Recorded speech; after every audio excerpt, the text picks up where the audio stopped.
All right. What's up, everybody? We just went live off the rip. Got in front of the desk, got in front of the camera. How's everyone doing today? Today's date is January 30th, 2025, guys. Welcome back to another episode of Cast Me Outside with Aaron Scholl. I'm your host, Aaron Scholl. He just loves saying his name.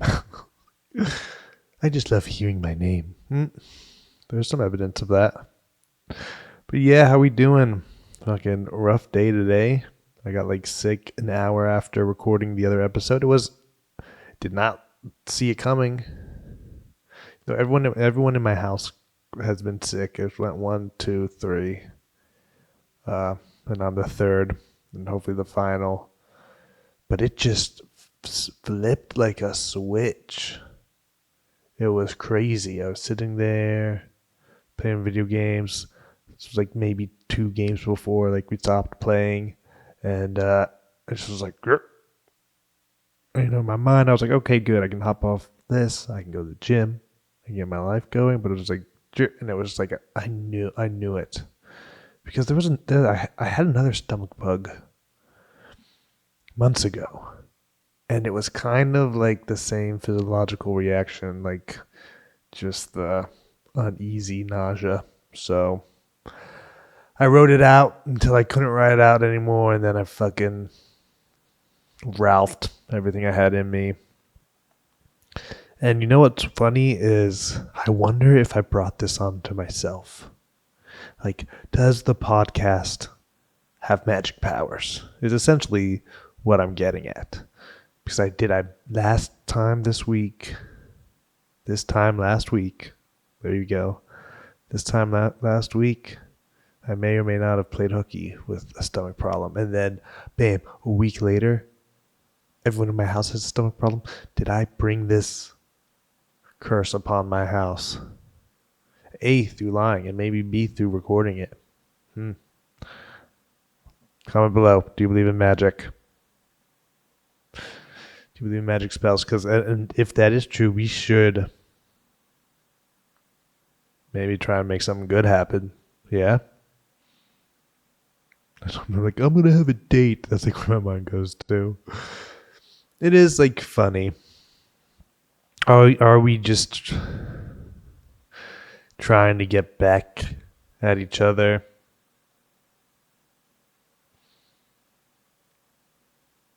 There was a lot of it kind of in your faceness at the end of my last relationship. And it would be cool to know the motive. I did ask my buddy ChatGPT. I was like, what does it say about someone who finds a relationship within weeks of ending another one? And it gave me 6 pretty plausible reasons. I don't know which one I think is the correct one. They were already here's the reasons he gave me. They were already emotionally detached. They were talking to someone else beforehand. They are coping with the breakup. They move on quickly by nature. Your relationship might not have meant as much to them. They're trying to make you jealous. So, of course, me and my ego is yeah, you're trying to make me jealous. But yeah, is it sad that some of those reasons seem better than others? When you be oh, you're just trying to cope. Is it weird that makes me feel better than they were talking to someone else beforehand? No, it's probably not that weird, because they were talking to someone else beforehand. Not that that's not how people meet each other. Not that it's insane to be oh, people met each other at different phases. Oh, I met you when I was in a relationship, but we started talking. I don't know. I don't know exactly what I'm saying. Sorry, but that's not absurd. So it gave me 6 good reasons. It didn't give me the Instagram reason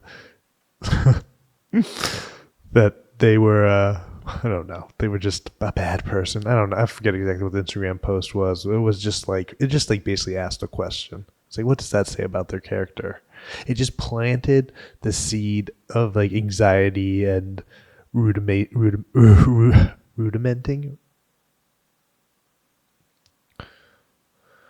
I think I said it right, man. But whatever. It just planted that in my head. And now I'm sick. So obviously I'm not like able to kind of be busy and let my mind focus on other things. I kind of have to just lay around and hope I don't have to run to the bathroom. So that doesn't help for ye old emotion machine inside the body, but it's okay. I don't feel bad. Like I don't feel really bad physically. I had like a really weird dream.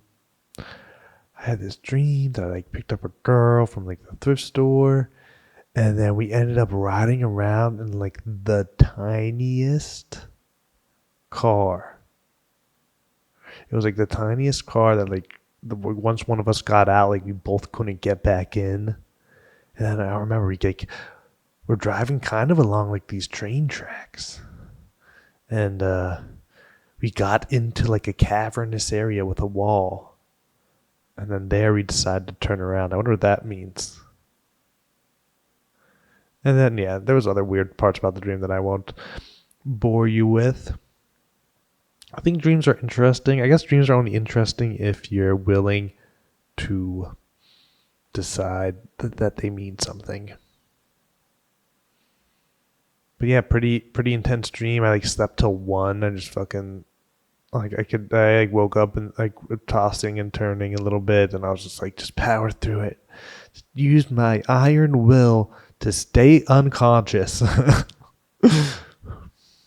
And then I woke up at about 2, and I will say things weren't that hard to do. Like as far as the shit posting goes, like I was able to edit my little podcast. I was able to post my little clips. I was able to do it, even though I'm way behind on the clips I'd like to have made for this week. I'm not like completely lost because I did start the process. I did start like the building the project in the video editing software. Like it's like all those little things are little friction points.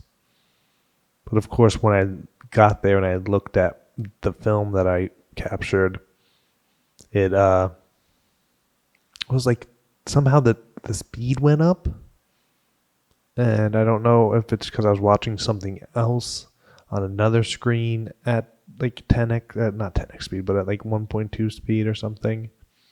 But I ended up recording the entire episode at 1.2 speed. Or not I don't know. It's weird. It was weird. I don't think I ended up recording the entire episode, so I must have switched the setting and somehow it went over. That's my only guess. But yeah, a little hiccup on the road to finishing this week's clips, but simple is good. Less is more sometimes, and having less time might just force me to kind of make simpler animations, which I think I go overboard. But I will say I haven't done any big work sessions on After Effects. It's just like I just like can't do it all. Think about all the things that I want to do. It's like, okay, I want to play video games. That's 1 to 2 hours. I want to do comedy. That's 1 to 3 hours. I want to work out. That's 1 to 2 hours. Like this like includes like waiting around time. It includes like commute and for stand-up comedy, you're just chilling a lot of the time. 5 to 12 hours.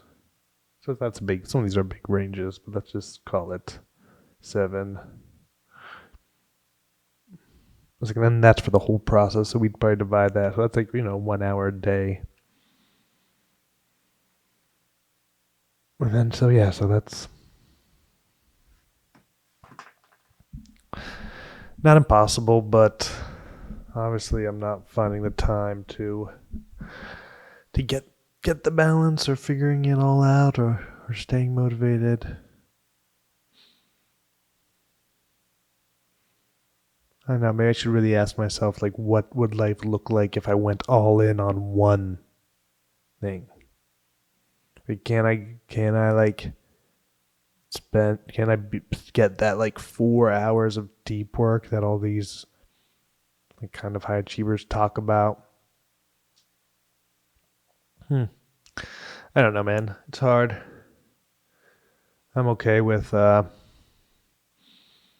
having a shorter episode. We can get into advice right now, just because I was freaking hurling my brains out 10 hours ago, and obviously I'm a little cooked. Had a little less of an active day. Spent a lot of today sleeping, so whatever. Sorry, guys, but this is the beginning of a newest schedule where we try to post Monday through Friday, and we record Monday through Friday as well. So, but you get Friday's episode. I don't know. We'll figure out how it works. Racking my mind for some other segments. I think I did have this idea of doing like a challenge, like a weekly challenge, and it's a segment of the podcast would just be breaking down where I am on the progress of that challenge. So maybe I'll bring that back. But now I'm like, oh, I don't have time to play video games, do comedy. I don't have time to do that. Now you're like, you should just do a weekly challenge too, Aaron. That's gonna help. That's so. Whatever. Don't stop. I think today was kind of with the sickness. Just laying in bed, kind of a sad day. My mind lost some of its fortitude, some of the momentum. But you know what I will say? Today is the first day without any supplements in a month. There's a part of me that thinks this kimchi is bad. I think this is like the second time I've bought this kimchi, this brand, and it's been bad. There's one grocery store in my area that has good kimchi, so I think I might just have to suck it up and go there once a week, which is nice. It's a nice ass grocery store. I should go there and treat myself to a good ass meal. Guess what the fuck? Nah. Cool, whatever. Hopefully work doesn't chew my ass out too much. I figure because I wasn't like, hey, I'm not gonna be in. I just like texted them telling them that like I was fucking going through it, and then he didn't text me back. So whatever. I'll just say, hey, sorry, man. I'll communicate more clearly next time, and just default to appeasement. I'll be like, hey, well, yeah. But the phone's a two-way street. Over. Okay. But yeah, let's not air out hypothetical butthurtness and conflict. Let's get into advice. Wife's book makes me jealous. Butter. I hate it when women write down their ideas. How dare you? You writing down your ideas makes me feel things.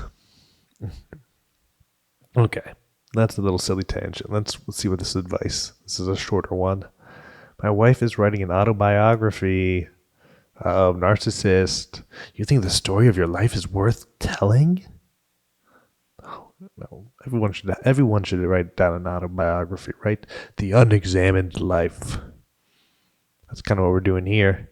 Examining our lives, man. What are we doing today? Examining our lives, bro. Writing an autobiography. It's like the story of books. I mean, the story of cars. Sorry. Messed that up. I was going to do a plural raspberry, but I didn't. Okay. Self-control. Some impulses are controllable. There's hope for us. I'm just riffing. Okay, let's get into the juice. Certain sections of her book go into detail about past romantic relationships and her love for that partner. Dude, yeah, that's tough. She's like, I'm going to write a public version of my diary designed to turn me on and readers on, because of course that's what sells books. Um, little smut books. I don't even know. Romantic novels. That's a euphemism. Romantic novels are descriptive sex, describing sex, fantasy sex. With the power of the words, there are no limitations to how raunchy and perverted and hot this sex can be. But yeah, dude, that's tough. Knowing that you weren't the guy who gave it to her the best, that's tough. That pissed me off too. I did. Like I was like, I don't want to know how many people you've been with. And I was like that to myself. Like I never had that conversation where it was like, I don't even know what it'd be like. She never had that. She never asked. I never asked. I was just like, okay, yeah, that's probably the best. Because knowing my mind, it's like, it wouldn't have done me any good. Unless the answer is like one other guy, my past boyfriend, and that's it. Then please, we do not need to hear about the exploration and how good you were at getting railed. Okay, whatever. What's happening here? This is a bad advice, bringing out some weird topics, but it's okay. Yeah, you had to hear about how your wife used to like to get ticked down, and how fucking much love it brought her. Ugh. Yeah, that sucks. I'd be a little cranky too. I kind of don't like that. It's like, how do I not be jealous? And it's like, and just because it's like, that's probably a normal feeling. Like reading a descriptive story about your partner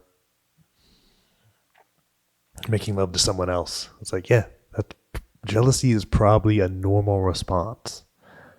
And these people, not these people, but a lot of women and a lot of like sensitive people, me included, will be like, hey, the feelings aren't the problem. But then this guy has these feelings, and we're like, yeah, it's a problem. It's like, so many people will be like, accept my feelings or don't shame me for having feelings. They'll just be like an emotional mess. And then when you try and say, hey, you're acting this way, they'll be like, these feelings are perfect, man. I'm not doing anything wrong. But the second this guy's like, oh, this fucking fairy porn about past lovers it's making me feel a certain way. Everyone's like, you need to read this and reflect and grow and change. Your feelings need to change. All right, whatever. It's fine. Reading passages from her book is making me feel very insecure and jealous. My wife loves me, and all of these stories are from years prior to us meeting. Why do I feel bad reading about them? What should I do to not feel this way? Right? I guess, of course he doesn't want to feel this way, but I guess it is interesting that it's like he sees his jealousy as a problem too. Or maybe that's like, part of the conditioning where his emotions are the problem, where it's like maybe the answer is just sit through them or whatever. Sit with them, process them. Like, don't expect them to go away tomorrow. Don't expect like there's something you should do except for get through them. But yeah, it does suck. It sucks to like know that you weren't the best. It sucks to know that someone is like thinking possibly of their ex while you're doing your thing. Led Zeppelin has that line. Uh, it's a good line, but it's like you said another man's name when I try to make love to you. It's my Robert Plant half impression. I didn't want to commit. Okay, let me type this. Heartbreaker. That's the Led Zeppelin song. At least that's what's coming up. Let me do a little Control F. Yeah, this is it. Dude, I like Led Zeppelin. It does suck that there's like all that weird Satan-y stuff around music. I mean, music is powerful. And I have like looked into that a little bit. There's a guy named Aleister Crowley who was like a Satanist in I think the 70s that influenced these people, who's also on Sgt. Pepper's Lonely Heart Club Band. But that's interesting. I wonder when Sgt. Pepper's Lonely Heart Club Band came out, and in relation to when like George Harrison went Krishna consciously. Because I wonder if they have like both Aleister Crowley and like a figurehead from the Krishna conscious movement in the 70s. But yeah, let's read this little lyric. This is the bridge. People talking all around about the way you left me flat. I don't care what the people say. I know where their jive is at. One thing I have on my mind, if you can clarify, please do. It's the way you call me another guy's name when I try to make love to you. Yeah, I try to make love, but it ain't no use. Give it to me. Give it. Let's have it. Robert Plant. I wish I had like more facts about this. 87 is what this is saying, but that's just the first date I've seen. It could have said 2009. I would have been like 2009. Yeah, Led Zeppelin. I mean, that makes me want to listen to some fucking Led Zeppelin. Man, I got these little desk speakers, these bookshelf speakers. I got them set up in the receiver, and I was jamming out a couple nights ago when I felt good. It was good. I'm like pumped. There's not GZA from Wu-Tang and Lettuce are playing locally here in the next couple weeks, and I could go, but I don't know. I'm gonna have to re-listen to that album and see what I can find about it that I like, because it is like, I don't know. Am I gonna be able to enjoy myself? I can get into a lot of music, but I just want to be there, wanting to be there. And I've kind of accepted it's like, just fucking wear headphones or earplugs, because it's like you come back from these concerts and you're just laying in bed and your head's like ringing, and it's like, it's fun, it's intense, but it's also like, shit, I just fucking got sonically fucked up. I just got hit with some sound waves.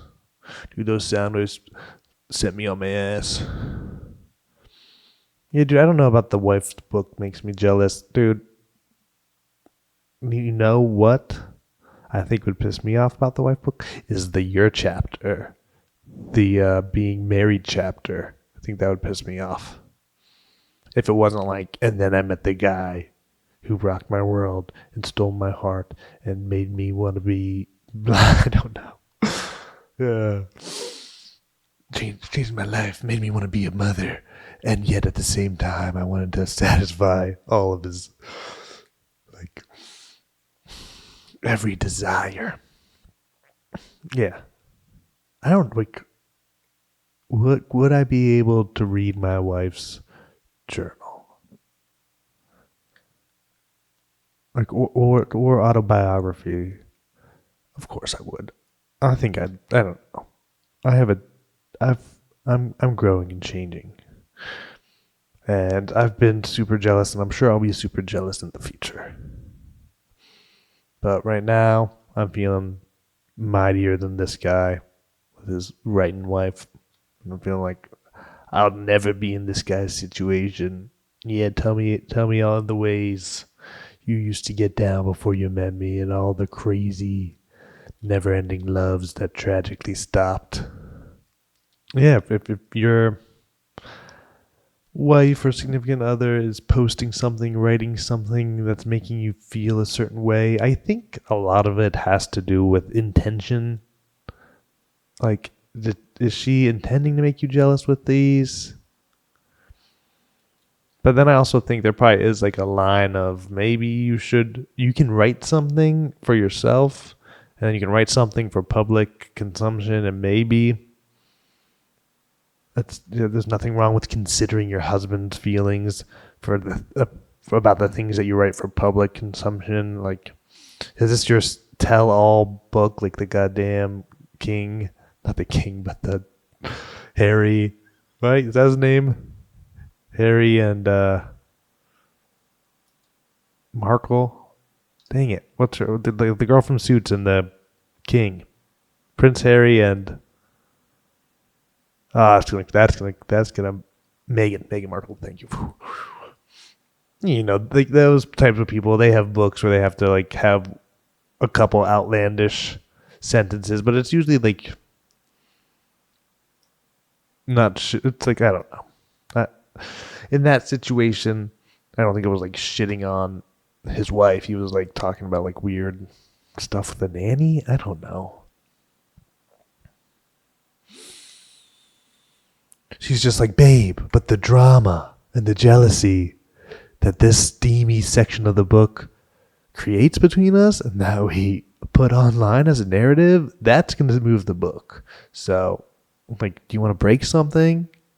Oh my God, there's that video of Will Smith like getting filmed by Jada Smith, and you can just tell like he's not on. He's like going through like a little something. He's like stressed out, and just like, yeah, don't film me at my lowest. Like that's not cool. Just imagine if this guy is I don't know. Just imagine if he's like so in the right, and she's just like writing this most outlandish this like smut that would like make anyone like be like, oh, shit, who did I marry? And he's like, and he goes online and he kind of sugarcoats it. He's like, oh, she's making me a little insecure. It's like everyone online is like, read this, figure yourself out. Okay, I'm okay with a shorter episode. But yeah, thank you so much for watching this episode of Cast Me Outside, everyone.